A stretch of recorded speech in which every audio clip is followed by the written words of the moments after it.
once again to another new video. This is Santu Sahu and you are watching Sahu's tutorial English literature. Do join quickly. And in this YouTube session, once again I will be covering some MCQ questions for the upcoming GATE and CUET exam. I am waiting for all of you. Please do let me know if everything is okay. I think I am clearly audible to everyone. Good evening.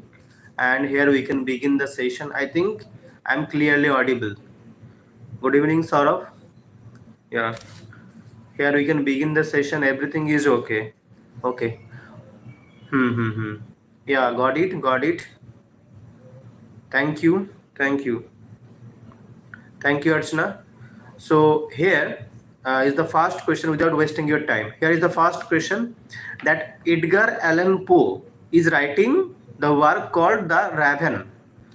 And in this work, The Raven, Edgar Allan Poe mourns the death of Poe's lost Lenore, lost Abigail, pet animal, lost heritage. For what Edgar Allan Poe is mourning? He's mourning the death of Poe's lost Lenore, lost Abigail, pet animal, lost heritage. What would be the right answer here? Exactly. It's Lenore, lost Lenore. Well done, Tapati. It's Lenore. Who is coining the term? Who is coining the term the two nation?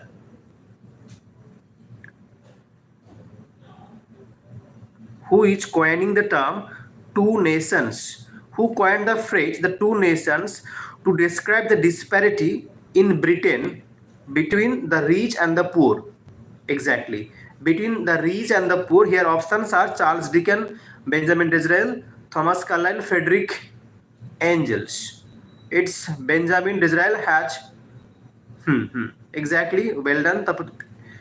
All of you who are right, all of you who are listening to me, please write it down that the two nation. This phrase was coined by Benjamin Disraeli. Even the name of the book is also The Two Nations. Okay. When was the book of Judith Butler, that is Gender Trouble, published? Gender Trouble published in which year? Gender Trouble was published in which year?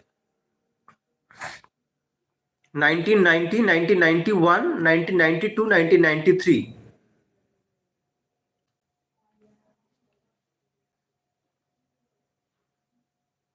Gender Trouble 1990, 1991, 1992, 1993.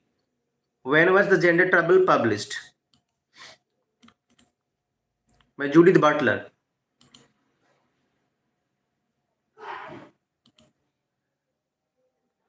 It's 1990. 1990. Judith Butler's Gender Trouble published in 1990. Exactly. Okay. The Cobbler and the Machine.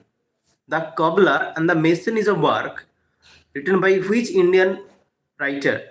Kamala Das, R.K. Narayan, Mulkraj Anand, Raja Rao. The Cobbler and the Machine. The Cobbler and the Machine is a work by whom? He is also known as Dickens of India. He is also known as Dickens of India. The Cobbler and the Machine.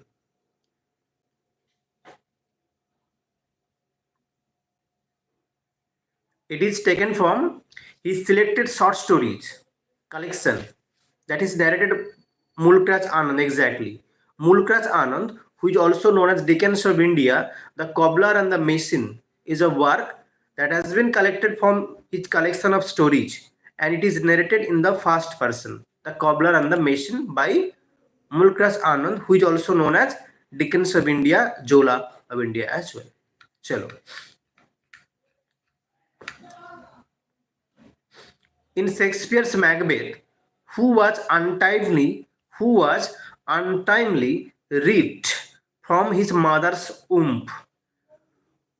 Macbeth, Macduff, Duncan, Malcolm, who each who was untimely ripped from his mother's womb.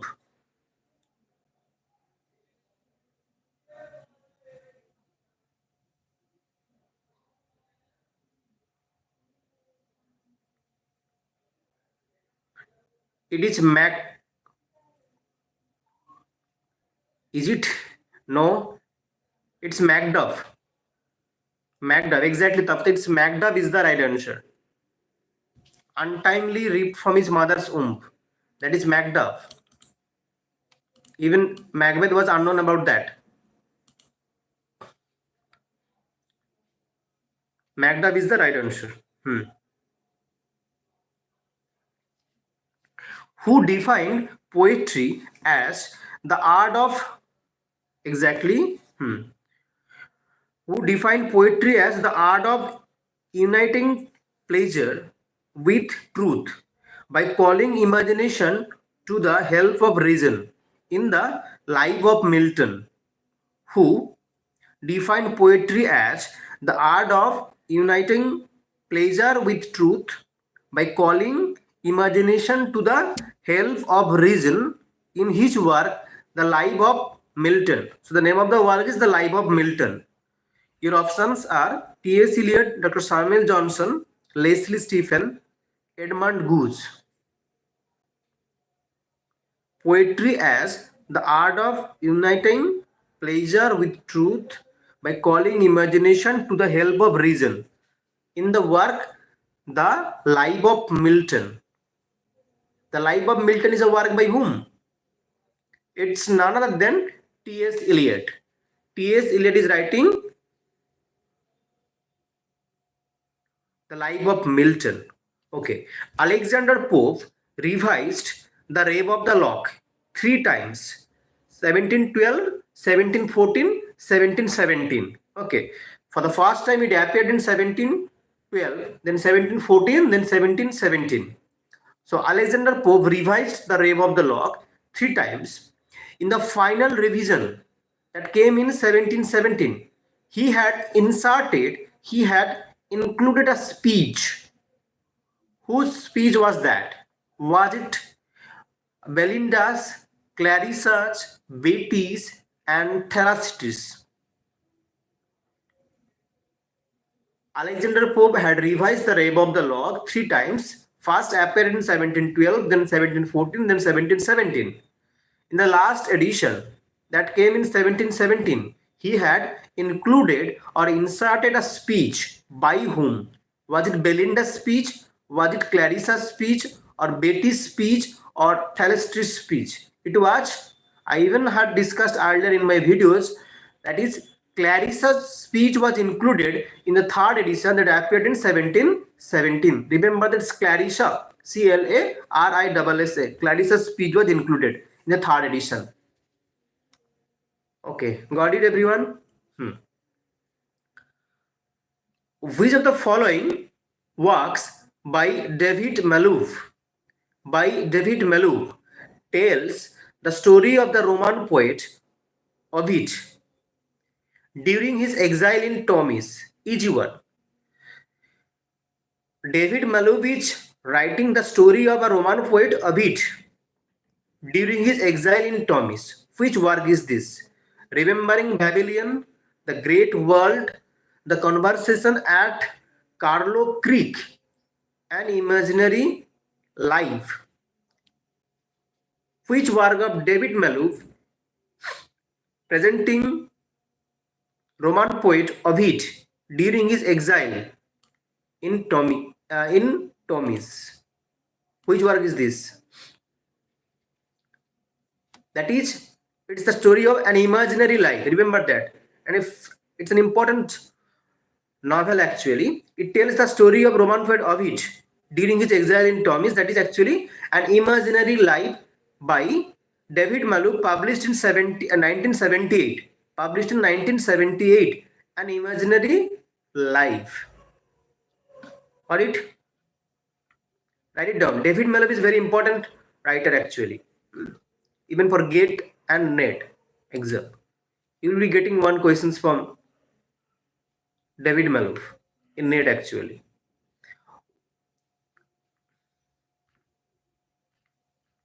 Okay, next question is that in which book Dr. Samuel Johnson defines critics as a man skilled in the art of judging literature, a man able to distinguish faults and beauties of writing.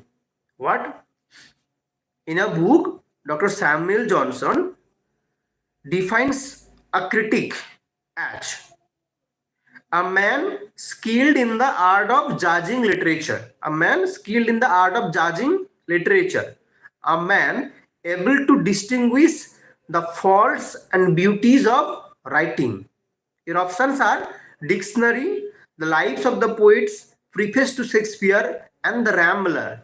In which book he is defining the critics by saying these beautiful lines that a man skilled in the art of judging literature, a man able to distinguish the faults and the beauties of writing. It is dictionary. It is dictionary. Dictionary is the book where Dr. Samuel Johnson is defining critics by saying these beautiful lines about. Okay, here Dr. Samuel Johnson is one of the three greatest critics of poetry. The other two is Dryden and Coleridge, who expressed this opinion. My question is that Dr. Samuel Johnson is one of the three greatest critics. The other two greatest critics of poetry are Dryden and Coleridge. Okay, who expressed this opinion? Matthew Arnold, George Sainsbury, T.S. Eliot, David Deutsch. Who is saying this? That we have three greatest critics of poetry. One is Dr. Samuel Johnson, Dryden, and we have Coleridge.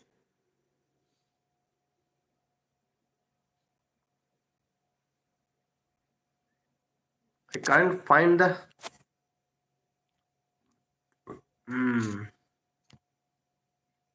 where is that comment section actually? I'm not you answering. I'm not getting any answer actually. I'm not getting any answer actually. So here the right answer is actually T.S. Eliot. The right answer is T.S. Eliot. Who laid, here is a question, who laid emphasis on the inner life and inner experience in the work The Sublime and the Beautiful? The name of the work is The Sublime and the Beautiful. So who laid the emphasis on the inner life and inner experience in The Sublime and the Beautiful? Edmund Burke, Doris Lessing, Immanuel Kant, and you have also Matthew Arnold as an option. I don't know why I'm not finding the comments here. It's not visible actually. The comments are not visible here. That's why I'm not able to read live chat. Okay, now it's okay. Yeah, I got it. Got it. Exactly. Now got it. It's Edmund Burke is writing The Sublime and the Beautiful.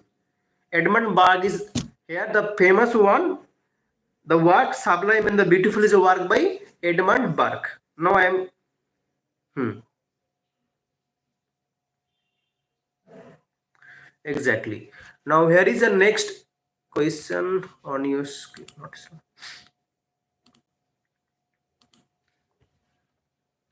It's on Matthew Arnold.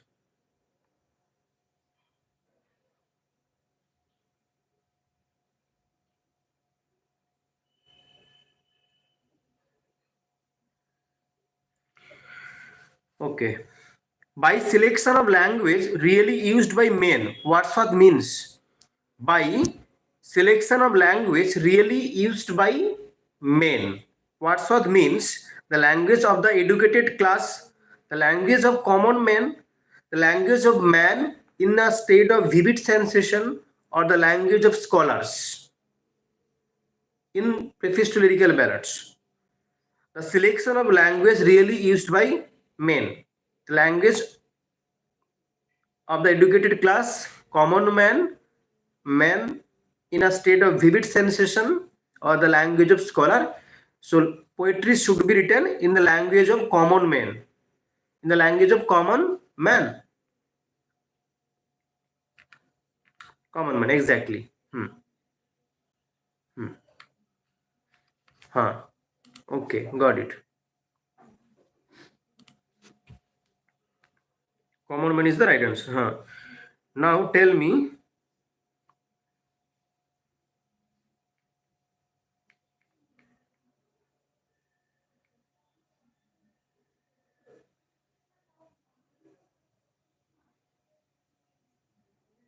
how many principal sources of sublimity are there according to Longinus? 3, 4, 5, 6. How many principal sources of sublimity are there according to Longinus? Very good. 5. Well done.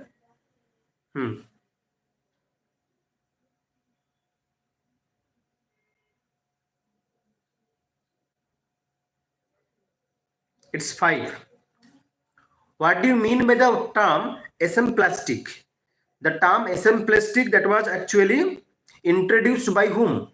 Asemplastic in agination. Asemplastic, the phrase or the word, was introduced by which romantic writer? Who had introduced the term asemplastic? Coleridge, Wordsworth, Shelley, T.S. Eliot. Who had introduced? Asemplastic means what? To save into one. To save into one. That is asemplastic. Samuel Taylor Coleridge.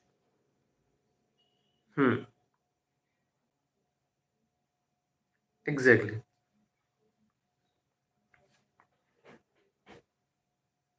In which work willing suspension of disbelief was used? In which work of Samuel Taylor Coleridge willing suspension of disbelief was used?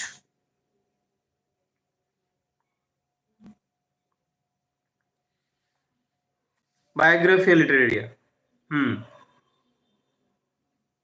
Shelley's A Defense of Poetry. Shelley's A Defense of Poetry, published in 1846. Shelley's A Defense of Poetry was occasioned by the publication of, or Shelley had written the work A Defense of Poetry in 1846. It was in response to Coleridge's Biographia Literaria, William Hazlitt's English comic writers, Peacock's Four Ages of Poetry, and John Ruskin's The Modern Painters. Thomas Love Peacock's Four Ages of Poetry, John Ruskin's Modern Painters.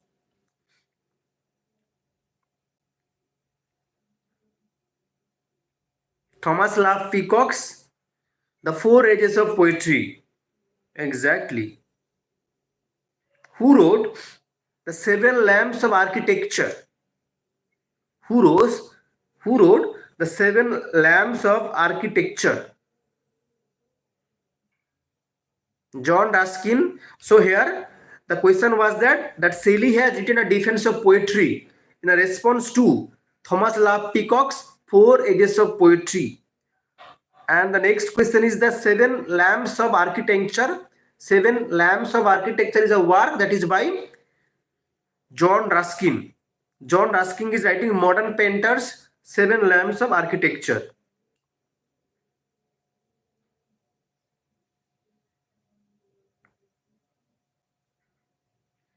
Here is a quotation that beauty is the symbol of symbols. Beauty is the symbol of symbols. Beauty reveals everything because it expresses nothing.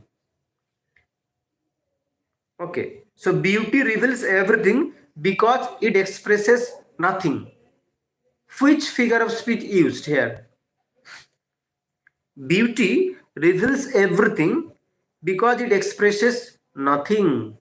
Which figure of speech is used here?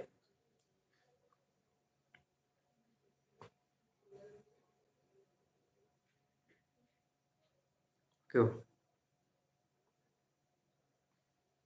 What do you say, Tapati?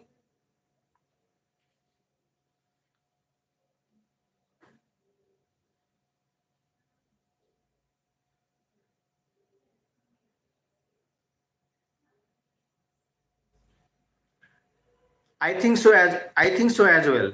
Antithesis.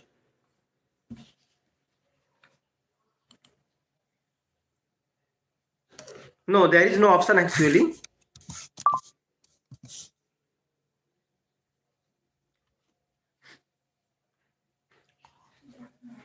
That is, yeah, beauty reveals everything because it expresses nothing. Yeah, antithesis.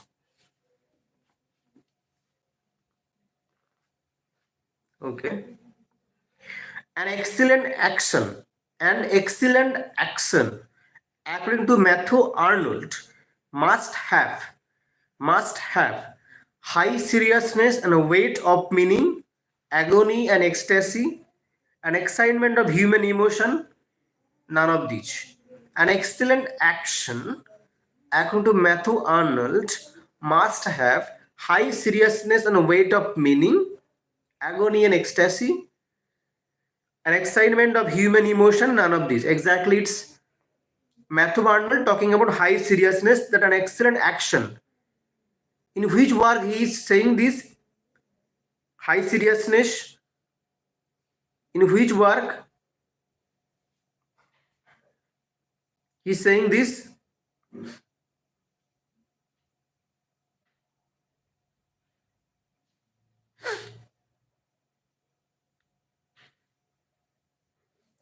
Exactly. It is in Study of Poetry published in 1880. It is Study of Poetry in 1880. High seriousness means, what is high seriousness? That is the grand style or the serious treatment of a subject matter. That is the grand style or the serious treatment. That was actually given by Matthew Arnold in his The Study of Poetry published in 1880. Chalo, next question.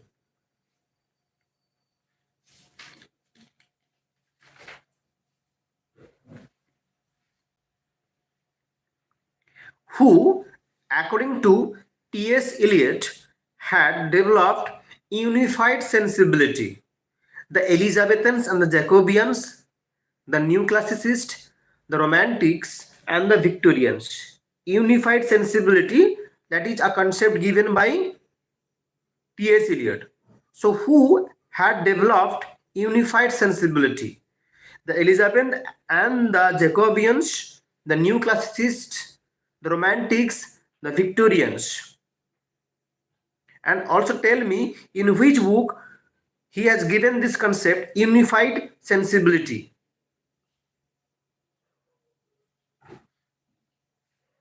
That is fusion of thought and feeling. Fusion of thought and feeling. That is actually unification of sensibility. That is unified sensibility.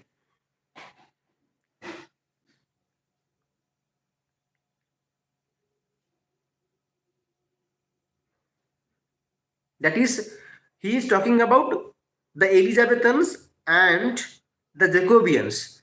The Elizabethan and the Jacobeans who had actually developed unified sensibility. Got it? Now tell me in which book he is giving this concept? In which book he is giving this concept?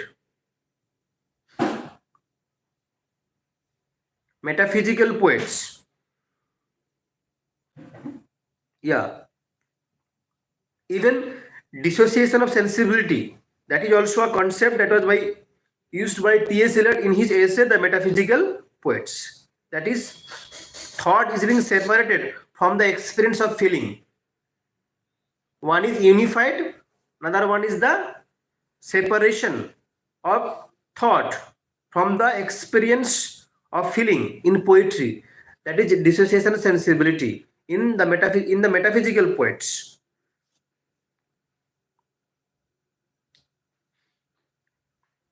Who among the following is the pioneer of new criticism? Pioneer of New Criticism.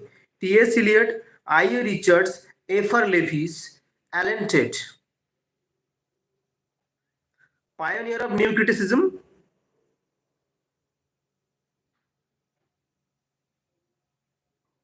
I.A. Richards. Exactly.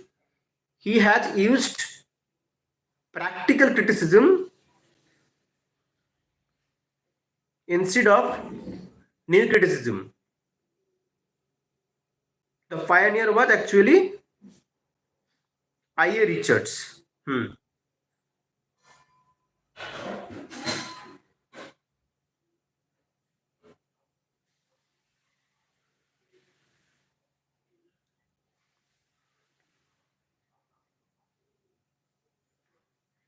The Company of Women. The Company of Women and Daily. The Company of Women and Daily are novels by Pushpan Singh, Chaman Nehal, Manohar Malgankar, Bikram Seth. Who is writing here? The Company of Women and Daily. These are novels written by whom?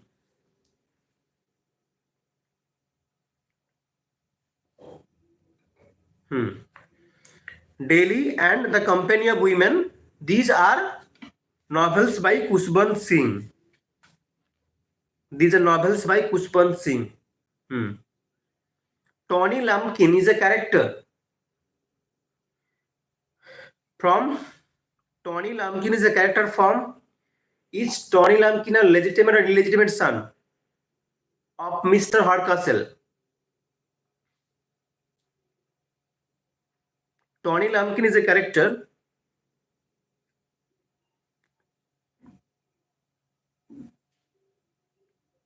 Tony Lumpkin is an illegitimate son of Mr. Hardcastle. So, Tony Lumpkin is an important character from She Stoops to Conquer. Published in 1773, Mistakes of a Night is the other title. This work has 5 acts. 5 acts, exactly 5 acts, and it was dedicated to Samuel Johnson. The epilogue, the David Garrick and something. David Garrick has written. Exactly. Mistakes of a Night, actually. It was written by David Garrick. David Garrick has written, and Mr. Woodward is actually saying the line. And it has 5 acts. We have characters like Diggory, Charles Marlowe, Mr. and Mrs. Hardcastle, Diggory, Tony Lumpkin. These are important characters from She Stoops to Conquer. It has 5 acts, and it is anti-sentimental comedy. Anti-sentimental comedy. We have in the last, I think in the last era of 18, that is in the 18th century. Like we have authors like Richard Sheridan and we have Oliver Goldsmith. They are actually writing anti-sentimental novels, anti-sentimental plays. Richard Sheridan and Oliver Goldsmith. The Rivals and all these things.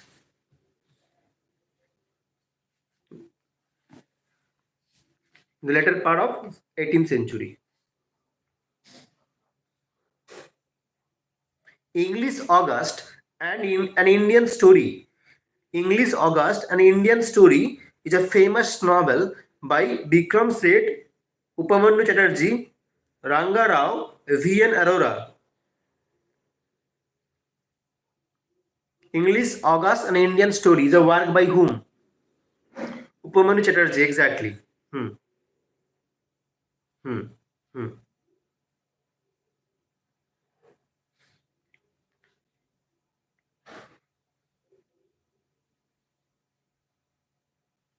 Well done, it's Upamanyu Chatterjee, exactly.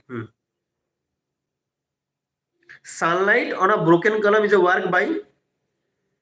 Sunlight on a Broken Column is a work by I think Godot, it is in your DU syllabus, na? Sunlight on a broken column. I think it is in DU syllabus. You have in your DU syllabus.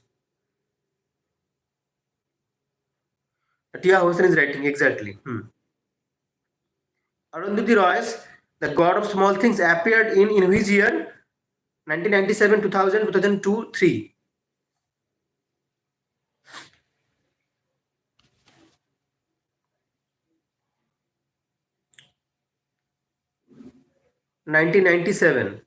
Hmm. 1997. 1997. 1997.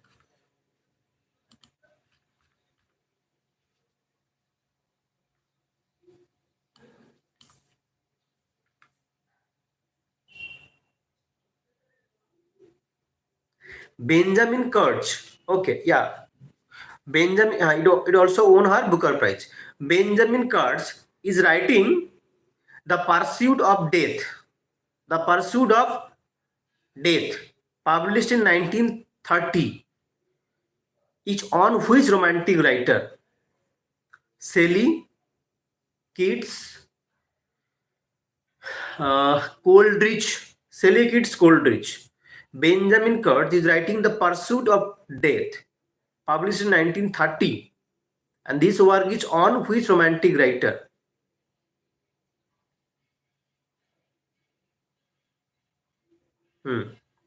That is on Shelley, exactly. That is on Shelley. Shelley, P.B. Shelley.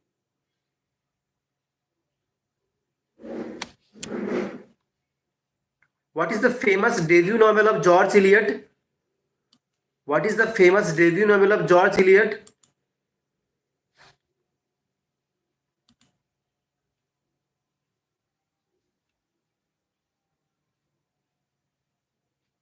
We have the character of Dina Morris as well, Adam Beach.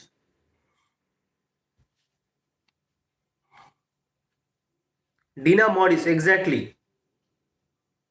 Which are the important characters from the Meal on the Floss? The Meal on the Floss is a work, also work by George Eliot. Which are the important characters?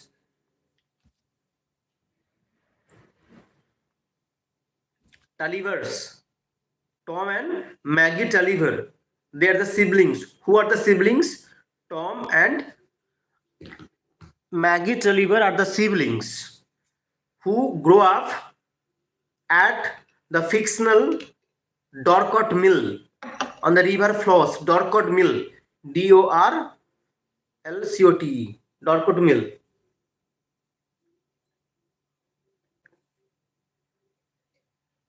Tom Tulliver and Maggie Tulliver. They are the sibling. And the novel begins in the late 1820s or 1830s. Several historical references can be found in this novel. One is this book is actually depicting the events after the Napoleonic War, but before the Roman Act of 1830, Reform Act of 1832.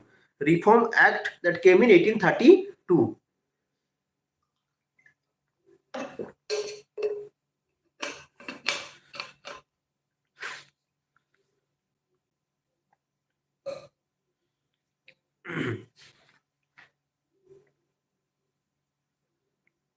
Okay.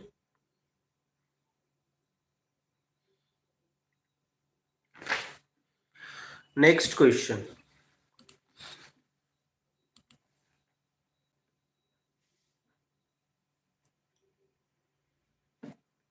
Who among the following is not a character in William Golding's Lord of the Flies?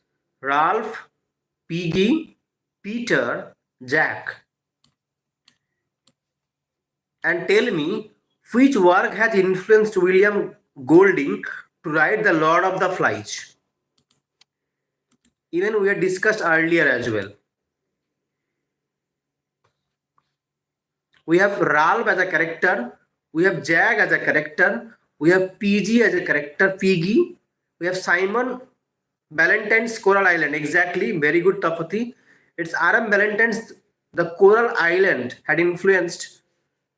No, it's not Treasure Island, it's Coral Island, Saurabh. Exactly. Peter is not a character. Peter is not a character. Very good. So here we have Simon, we have Piggy, we have Ralph. These are the important characters. Very good.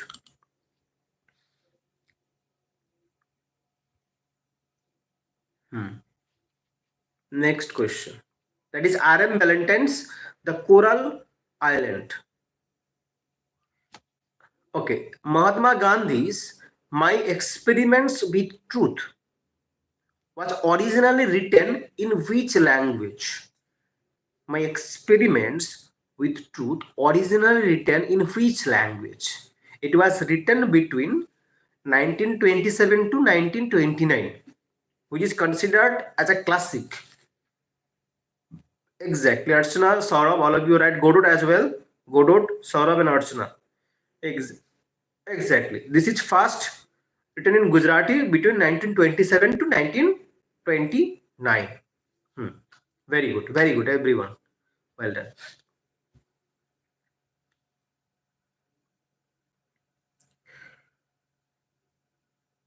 John Donne John Donne compared two separated lovers to the twin legs of a compass in his poem. Which poem is this? John Donne,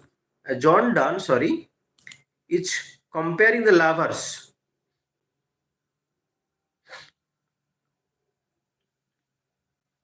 or the souls of two lovers as the two hands of a compass. No.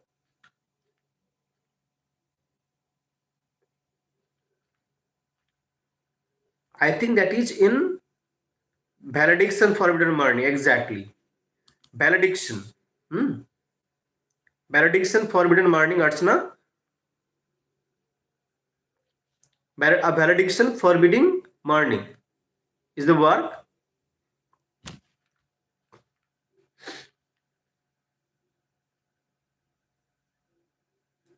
And which poem is beginning with the famous line, for God's sake hold your tongue and let me love?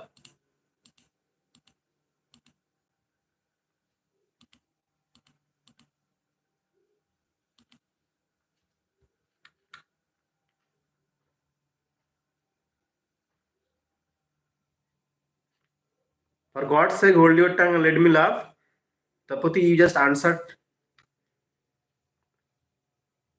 For God's sake hold your tongue. It's the opening line of canonization.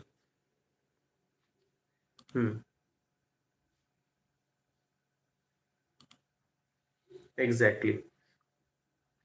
A marriage proposal, which is actually, okay, now tell me, Ride Us to the Sea and a marriage proposal. What is the similarity between these two works? Ride Us to the Sea and a marriage proposal. What is the similarity between these two works?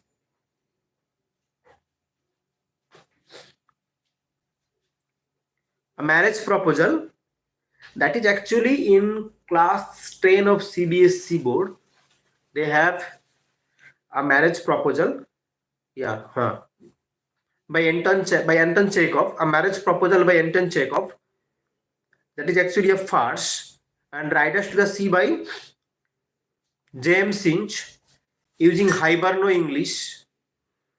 And Aran Island is the setting. Aran Island. So the similarity between these two works, these are one act drama. Exactly. These are one act drama.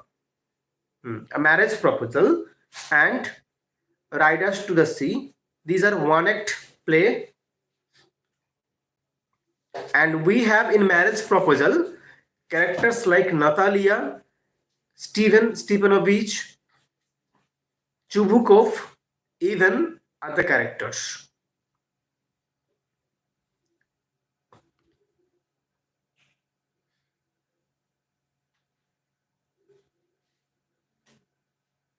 To whom the Rape of the Log is dedicated by Alexander Pope.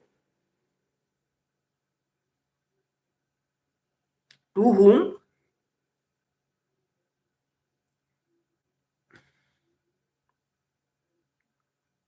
I think you have exam 4th of February, na? All of you? GATE exam 4th February, na?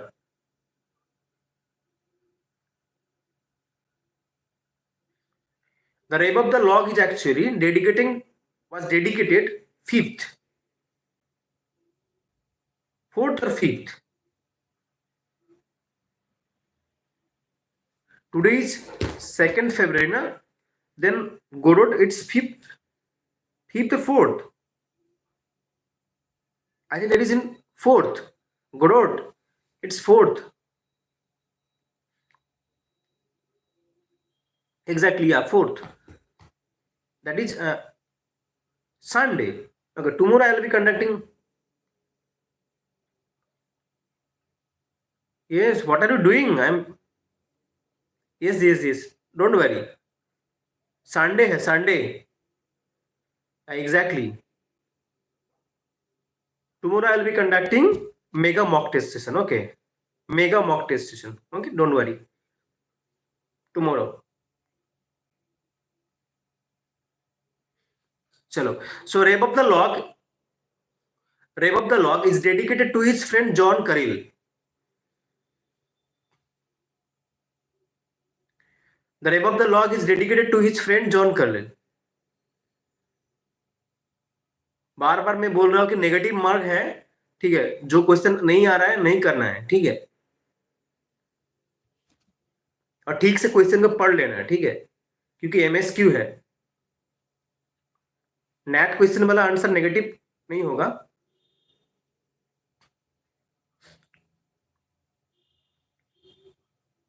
Confidence is a novel by Henry James, published in 1879. Confidence is a novel by Henry James in 1879. Okay. Death in Venice. Death in Venice is a novella by which German author? Exactly.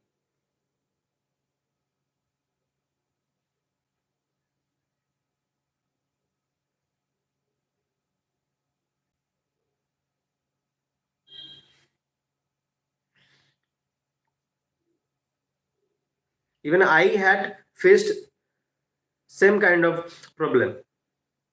Death in Venice, 1912, is a novella by German author Thomas Mann.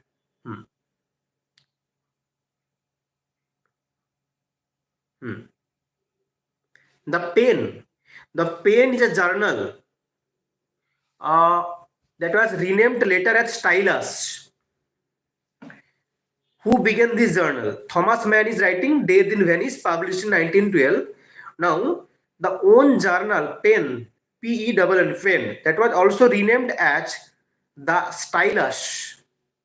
Who began this journal? The Pen.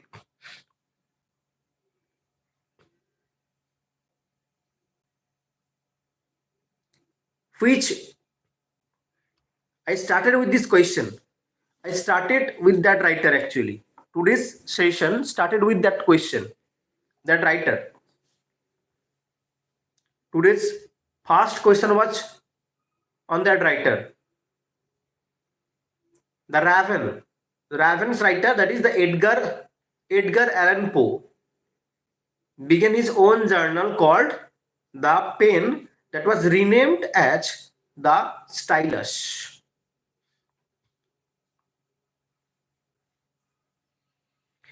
In which work, for the first time, Thomas Hardy had employed the term Wessex. In which novel Thomas Hardy, for the first time, has used or employed the term Wessex? Wessex was used for the first time. In which work?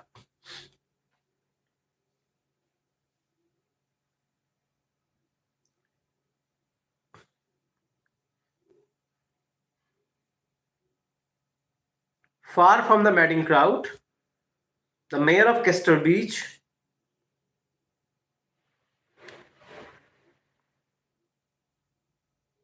tell me. Wessex was for the first time employed in Far from the Madding Crowd. Far from the madding crowd is the work. When for the first time, Hardy had employed the term Wessex. Who wrote Draper's letters? Far from the madding crowd, exactly. Draper's letters.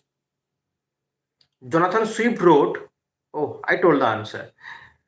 That is in 1724. In 1724, Jonathan Swift wrote Draper's letters. Exactly. Happy Days. Happy Days is a two-act play. Who wrote?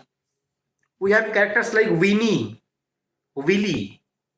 Happy Days is a play that is in two acts. Happy Days. Winnie, Willie are the characters. These are by Samuel Beckett. Very good. Who is known as the father of realism and one of the founders of modernism in literature? Exactly. All of you right, Tapati and Saurabh here. That is, Happy Days is a play in two acts by Samuel Beckett. Whereas father of realism and one of the founders of modernism in theatre, that is Henry Gibson. Love in Several Masks. No, it's not Emile Zola, it's here Henry Gibson, the father of realism, realistic writing. Love in Several Masks. Love in Several Masks was Henry Fielding's first play. Okay, Love in Several Masks was written by Henry Fielding. It was the first play by Henry Fielding. Remember that. Now tell me, Chaucer lived during the reign of which rulers? Chaucer lived during the reign of which rulers?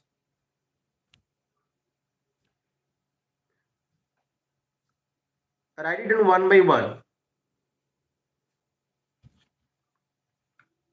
Edward the Second, Edward the Third, Richard the Second, Henry the Fourth. ठीक है? ERH.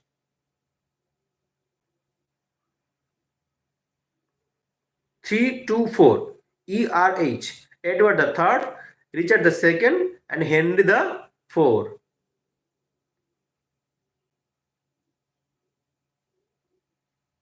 Morning Star of Reformation. Who is known as the Morning Star of Reformation? ERH, Edward the Second, Edward the Third, Richard the Second, and Henry the Fourth. Got it. Very good. Wycliffe is known as Morning Star of Reformation. Very good. He was as fresh as the month of May. He was as fresh as the month of May.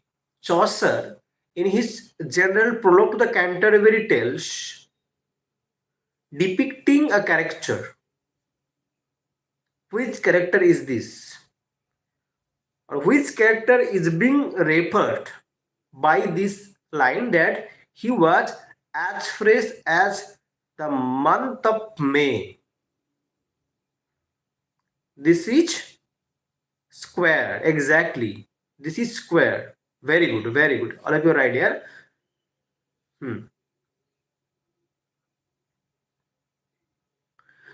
How many women characters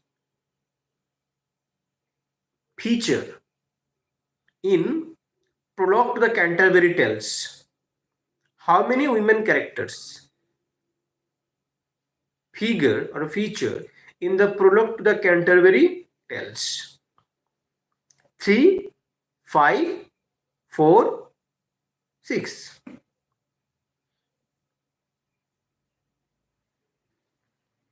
Is it 5?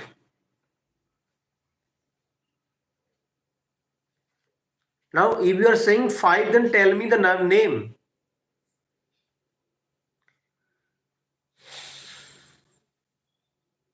3. Only 3. 3 women characters figure in the prologue of the Canterbury Tales. It's 3. Who are they? Vaibhav Bath, Prioress, and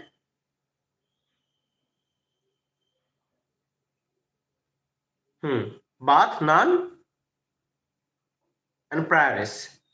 Second one.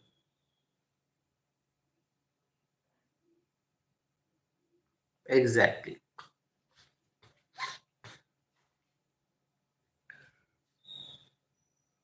Who wrote treatise on the astrolabe? Treatise on the astrolabe is a Chaucer's.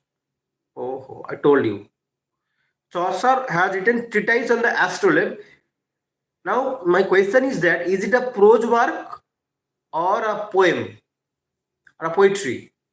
Chaucer's treatise. No.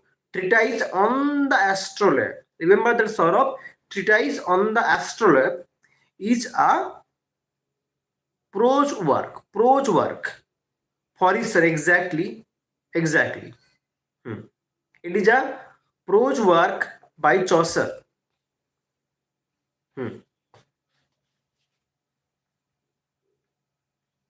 Very good. Amority. Amority contains how many sonnets by Spenser? Amority contained how many sonnets?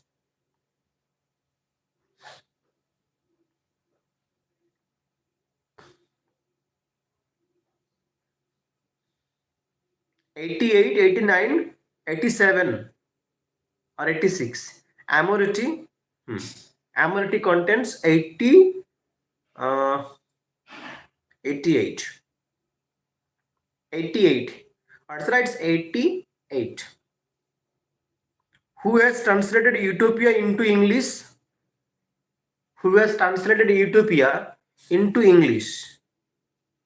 Utopia was written first in Latin in 1516, later translated into 1551. By whom? Ralph Robinson was translated. Thomas More had written Utopia in 1516, that was written in Latin. It was translated into English by Ralph Robinson.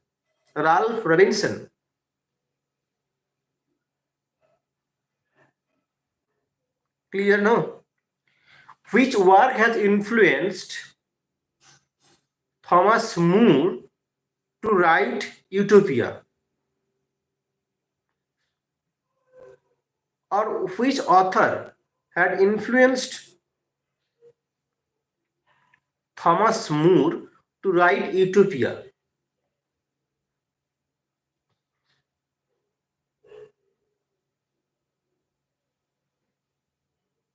It was The Republic by Plato had a major impact on More, and More wrote exactly good, fantastic. It's Plato's Republic, Ankita. Plato's Republic had influenced. Well done, very good. What is that first tragedy and its subtitle? First tragedy and its subtitle.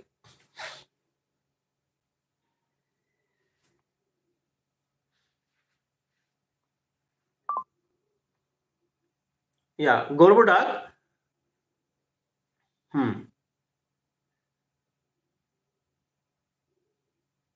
Therex and Porex. Exactly, Dheeraj. Well done, all of you right here. Dheeraj, well done. All of you are right. Very good. In which work Charles Marlowe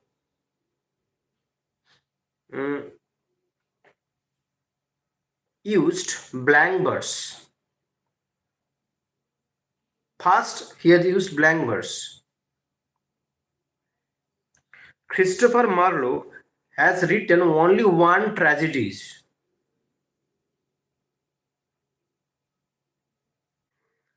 My question is that, yeah, got it, Ankita. So he first used blank verse in his the Jew of Malta. In his the Jew of Malta.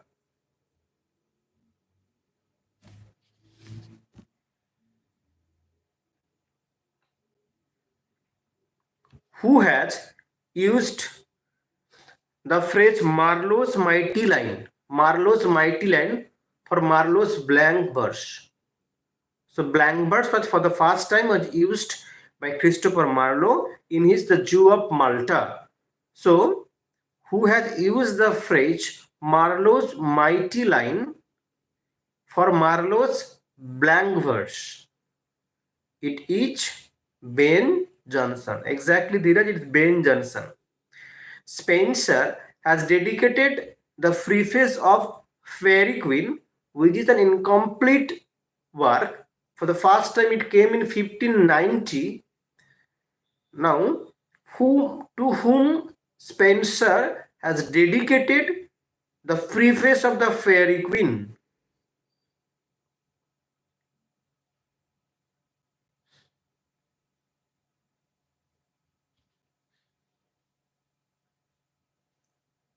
No, he has not dedicated this work to Queen Elizabeth. Rather, he has praised Queen Elizabeth in this work.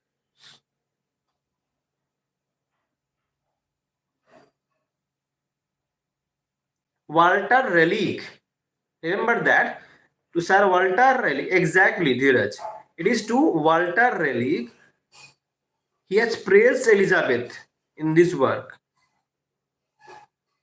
Which character is representing Elizabeth in Fairy Queen?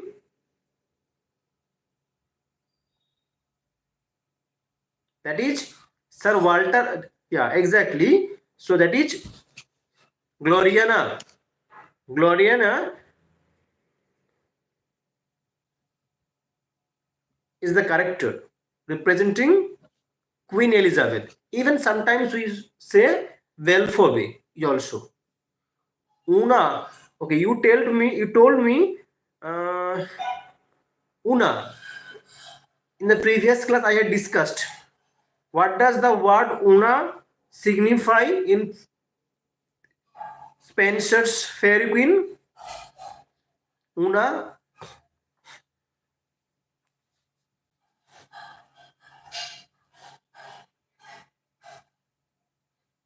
Una means truth. Exactly. Exactly. Una means truth. We had discussed.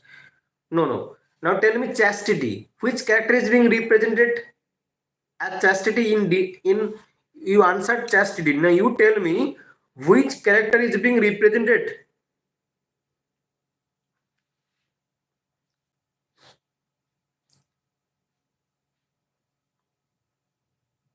Gloriana? No. Virgin Britomart. Okay, Tapati, remember that it's Virgin Britomart is being represented as chastity. Okay. Chastity is being represented by Virgin Britomart. Virgin Britomart. Exactly, Archana. It's Virgin Britomart. That's why Virgin. And Duesa is deception. Duesa is deception. Una's opposite.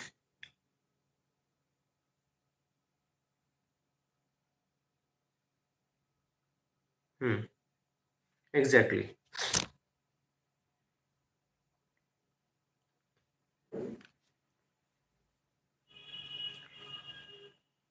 And we have also another character, that is Sir Gawain. Sir Gawain is represented by temperance. Sir Gawain represents what? Sir Gawain represents temperance. Exactly, temperance. Temperance. An article represents justice.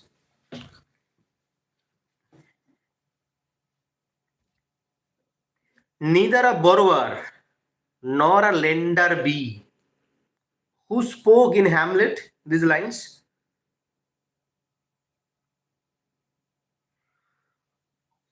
Neither a borrower nor a lender be.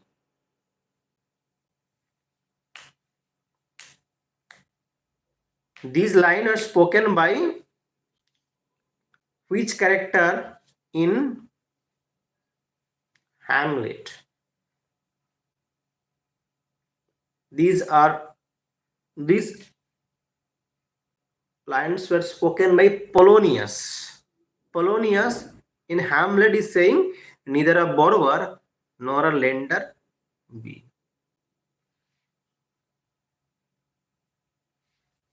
Clear?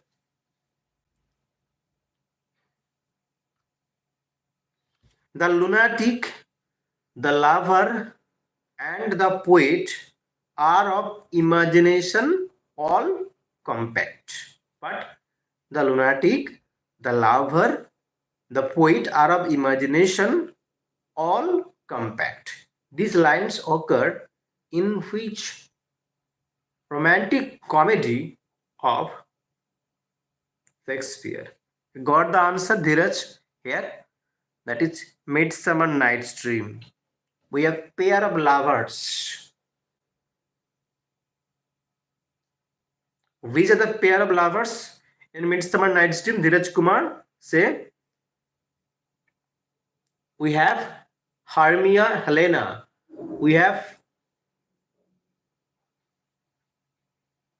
Lysander and Demetrius. In the fairyland, we have King Oberon and Titania. We have the mischievous Puck. We have Bottom, the weaver. And we have the king and the queen who is going to, that is King Hippolytus and, King Theseus, and the queen is Hippolyta. These are important characters for Midsummer Night Dream. It's romantic comedy. And we have a play within a play. The artists are rehearsing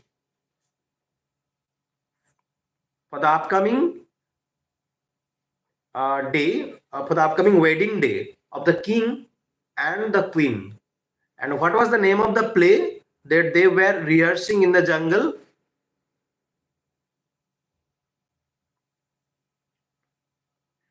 A play within a play. What was the name of the play that they were rehearsing and they are going to perform on the day of wedding day of King Theseus and Hippolyta?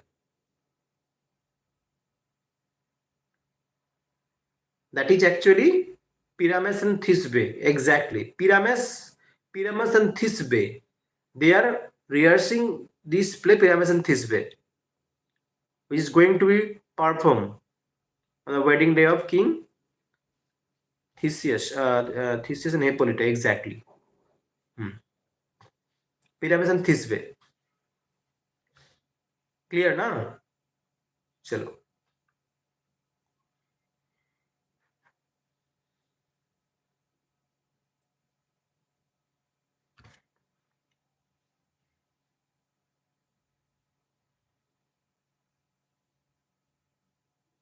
Thomas Gradgrind is a character in which work of Hardy, or in which work of Dickens, Thomas Gradgrind is a character. Thomas Gradgrind is a character in which work of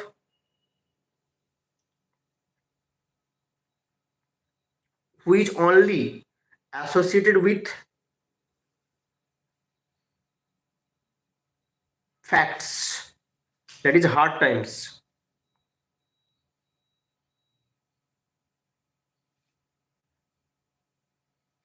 A lot of question actually.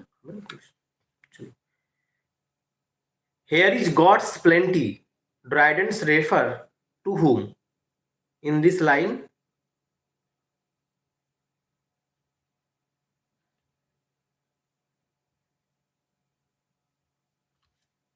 Here is God's plenty. Dryden refers to whom? Chaucer in the line.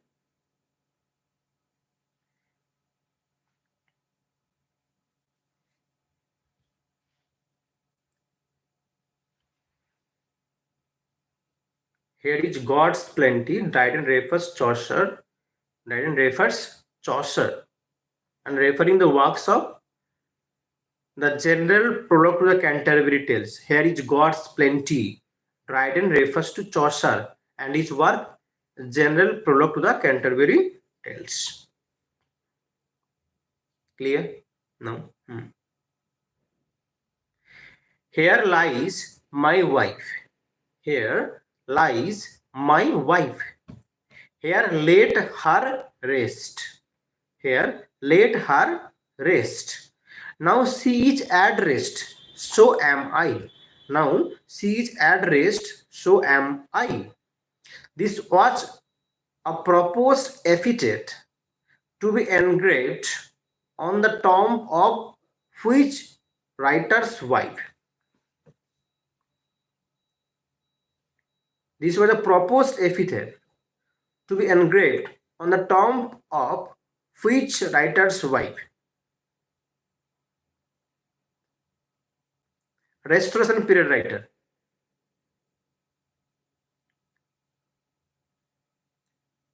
Restoration period writer. Here lies my wife. Here laid her rest. Now she is at rest. So am I. Dryden. Dryden. So this was a proposed epithet that should be written. That was to be written or engraved actually. Sorry, it's engraved on the tomb of John Dryden's wife.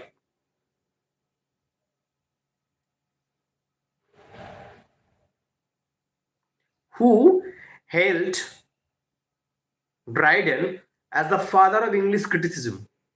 Who hailed Dryden as the father of English criticism? The father of English criticism.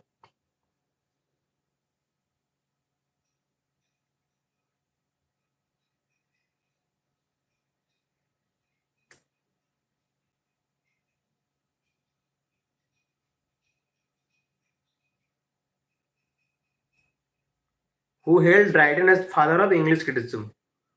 Dr. Samuel Johnson. Dr. Samuel Johnson. There it's Dr. Samuel Johnson. Dr. Samuel Johnson hailed.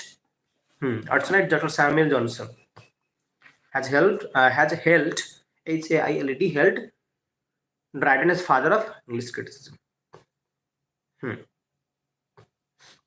Even Dr. Samuel Johnson has also remarked that Dryden found English poetry brick and left it marble. Dryden found English poetry brick and left it marble by Dr. Samuel Johnson. Speaking about Dryden. Here is last important question. The four wheels of the van of the English novel are. Who are the four wheels of the English novel? Tell me. And this is the last question.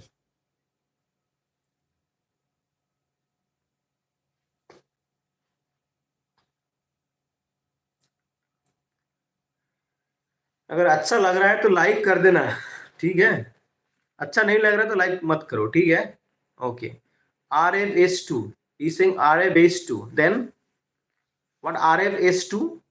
What is the acronym? What does this acronym stand for? RFS2. The four wheels of the van of the English novel are Henry Fielding. Okay, Richardson, Smollett, Stern and Fielding. अच्छा तुम ऐसे किए अच्छा RFS2 अच्छा ऐसे करके okay so yeah, Fielding, Smollett, Stern and Richardson. Exactly. Very good.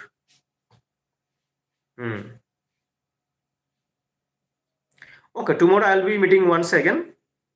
ठीक है, तो आज के लिए सेशन यहाँ पे खत्म करेंगे, ठीक है? I'll be ending the session here. Tomorrow I'll be meeting and I'll be conducting tomorrow a mega mock test session for everyone for CUT PG and GET. Okay. I hope you'll be enjoying the session. I hope you'll be enjoying tomorrow's session. So thank you once again. Keep hard working. Yeah, definitely good night to everyone. We'll be joining tomorrow once again. And in the upcoming days also I'll be coming with for the paper one as well. Okay, let's end it here. Thank you once again to everyone for joining me, for choosing me as an guide. Chalo, let's end it here. Good night everyone.